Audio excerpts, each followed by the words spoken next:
मैंने कहा 3 से 4 लड़कियां ऐसी जो गैरों के साथ भाग गई और रही बसी नाम अच्छे मुसलमान वाले पर्देदार लड़कियां, मगर आखिरकार इस्तेमाल होने के बाद वो ज़िबा हो गई, ज़िबा हो गई, काट के फेंक दिया। बाज ने शादी की बात की कि हम शादी कर लेंगे, काट दिया उसका गला, मुंडी अलग, धाड़ा अलग, सब अलग।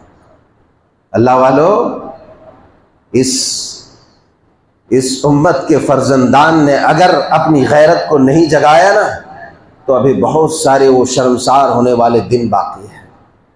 आज का दिन है, आज का दिन है वैलेंटाइन डे। ये किसकी सुन्नत है अल्लाह वालों, किसकी सुन्नत है? एक ईसाई पादरी जिसको कत्ल कर दिया गया जुर्मे इश्क में, रोमन पादरी, ईसाई पादरी जिसको इश्क के जुर्म में कत्ल कर दिया गया, उसको खिराज अकीदत पेश करने के लिए यह दिन मनाया जा रहा है।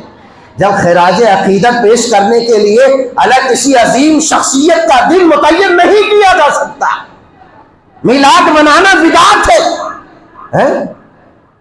मिलाद नबी मनाना जब बिदात है तो मैं पूछना चाहता